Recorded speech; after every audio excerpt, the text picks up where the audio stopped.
Hi, I'm Lisa and I'm going to show you how to make summer pudding. It's a simple British classic dessert and it's perfect to make when red berries are in abundance. So in front of me I've got 150 grams of golden caster sugar, which I'm going to add to my pan, and 5 tablespoons of water, and I've also got 1 tablespoon of cassis. Now that's optional, you can always add another tablespoon of water instead.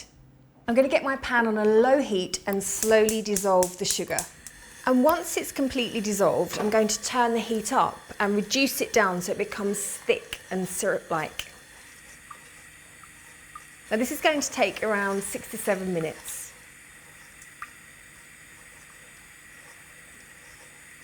So I'm using red currants and black currants, and I'm going to add them to the heated syrup, and they're going to burst and release all that flavour and colour. When the berries start to burst, and that'll take about 30 to 45 seconds, take it off the heat and leave it to cool for around 15 minutes, and then you can add the remaining fruit. Okay, so here I've got 1 kilogram of summer berries. I've got juicy raspberries, blackberries and strawberries, and I'm going to add this to my pan. Give that a little mix. And I'm going to leave this for around 20 minutes to release all the flavours.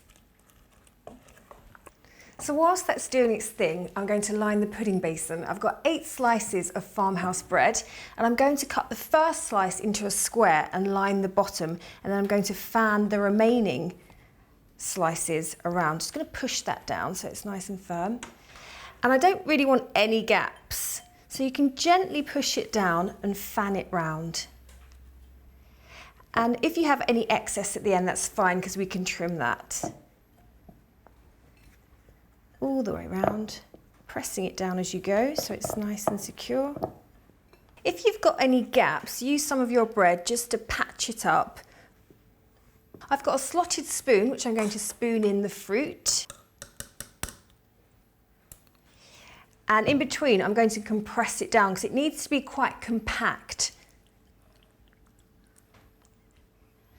Okay, I want it right up to the top.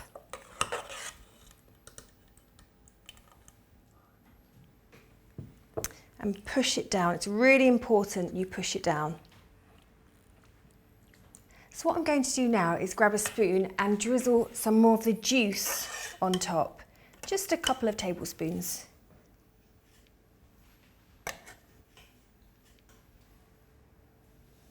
And then what you need to do is get your remaining 2 slices of bread and completely cover the top.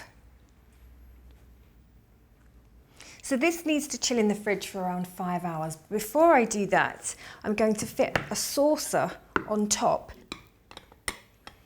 and I'm going to weigh it down with some cans because it's going to compress all that fruit and the juice is going to seep into the bread. I'm just going to grab a shallow tray and place it in just in case there's any overspill. And that is ready to go in the fridge. Right, so now I'm going to sieve the remaining fruit and catch the juice in the bottom of my bowl, which I'm then going to chill and use for dressing the summer pudding. I've got some syrup here that's been chilling in the fridge for 12 hours along with my summer pudding, and I'm going to use a palette knife to release around the sides. So I just slide that in gently all the way around. Now I'm doing this so it helps it release it, and it should slide out easily onto my serving plate. So I've got a pretty serving plate which I'm going to use. I'm just going to invert it on top of the pudding and turn it over. And I can see I've got a few patchy bits, which is fine because I've got a pasty brush, which I'm going to use the syrup to paint over and fill in any of the white patches.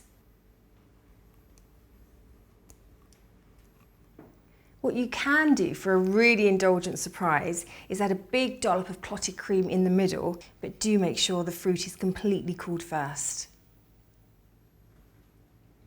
So that's looking really good. I've filled in all the white patches and it's a really beautiful, vibrant colour.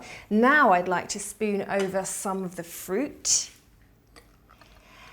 And to finish off, I'm actually going to use some fresh fruit for some extra flavour, texture and decoration.